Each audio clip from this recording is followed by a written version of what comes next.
Time square New York में हर तीसरे दिन सिद्धू मूसेवाला बजता है, चाहे केरला हो चाहे न्यूयॉर्क हो। उसके गाने पर दुनिया झूम उठती थी। 28 साल के नौजवान को गोलियों से मार मारकर 10 गोलियां मारकर दिन दिहाड़े मार दिया गया। लॉरेंस बिश्नोई है, उसने मारकर कहा, जेल से इंटरव्यू दिया और कहा मैंने मारा है। मैं पढ़ रहा था कि ये भारतीय न्याय संहिता यानी कि penal code will come into force in the country from the 1 July, लोगों को इंसाफ देने के लिए। और देश के गृह मंत्री ने लॉ एंड ऑर्डर की बात कही कि पंजाब में लॉ एंड ऑर्डर की स्थिति ठीक नहीं है। आज से 4-5 महीने पहले मैं आपको ये कहना चाहता हूं, आप लोगों को जस्टिस देने के लिए ये लॉ लेकर आ रहे हैं। आप कभी पाकिस्तान की बात करते हैं, कभी चाइना की बात करते हैं, कभी कुछ और कहते हैं, लेकिन मैं आज इस सदन में एक बात कहनी चाहता हूं। सभापति साहब, हमारा एक साथी था, उसका नाम था सिद्धू मूसेवाला, एक कलाकार था, दुनिया में उसका नाम था। चाहे तमिलनाडु हो, चाहे महाराष्ट्र हो, चाहे केरला हो, चाहे न्यूयॉर्क हो, उसके गाने पर दुनिया झूम उठती थी। और मैं यह भी कहना चाहता हूं सभापति साहब, टाइम स्क्वायर न्यूयॉर्क में हर तीसरे दिन सिद्धू मूसेवाला बजता है। बिलबोर्ड, जो बिलबोर्ड दुनिया के 100 गाने, उनमें से सिद्धू मूसेवाला हर रोज पहले, दूसरे, तीसरे नंबर पे वो व्यक्ति रहता है। उसके साथ हुआ क्या, मैं आज इस सदन को जानकारी और बताना चाहता हूं आपके माध्यम से। क्या हुआ 28 साल के नौजवान के साथ। हम नेशनल सिक्योरिटी की बात करते हैं, आप कहते हैं हिंदुस्तान में परिंदा भी पर नहीं मार सकता। आप ये कहते हैं कि हम हैं, चिंता मत कीजिए।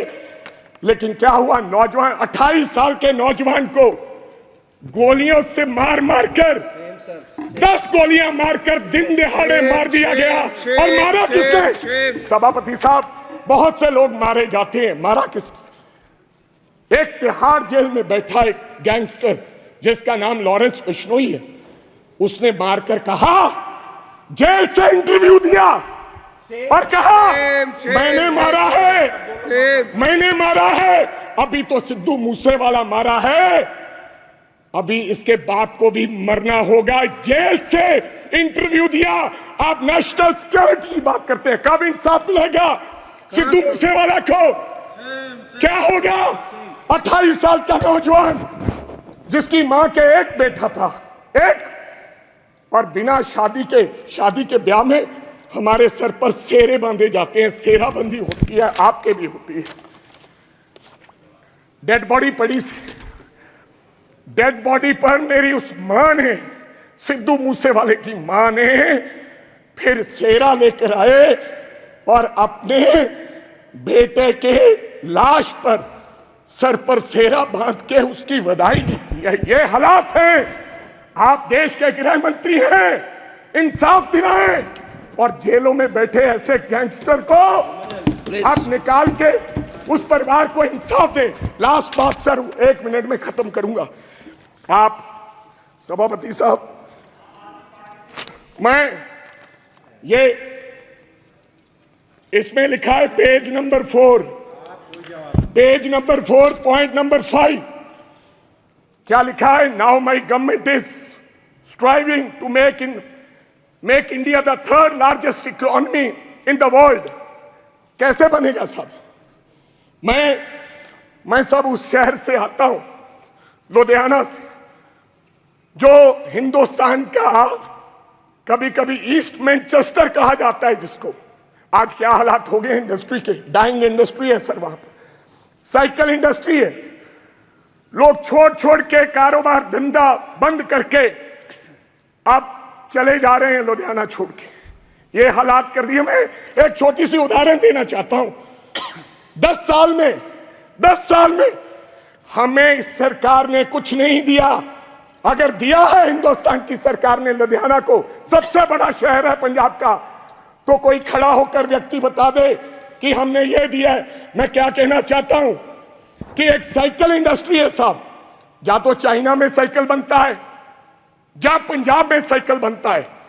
चाइना में साइकिल की प्रोडक्शन क्या है, आप हैरान हो जाओगे। आप मेक इन इंडिया की बात करते हो, 28 से 30 करोड़ एक साल की चाइना प्रोडक्शन करता है, एक साल की 28 से 30 करोड़। लेकिन लुधियाना क्या प्रोडक्शन करता है, 2.5 करोड़। क्यों, वजह क्या है? हमारा साइकिल 3500 रुपए का शुरुआत में बिकता है, लेकिन चाइना का साइकिल $300 से शुरू होकर 2 लाख में बिकता है। इसका कारण क्या है? Make in India, make in India, wrong policies. जब तक ये रॉन्ग पॉलिसीज है, समाप्त कीजिए, समाप्त कीजिए, तब तक हमारा देश तरक्की नहीं कर सकता। कैसे तरक्की करेंगे? आपकी रॉन्ग पॉलिसीज की वजह से आज हमारी इंडस्ट्री, जो लुधियाना की इंडस्ट्री है, उसके ये हालात हो गए।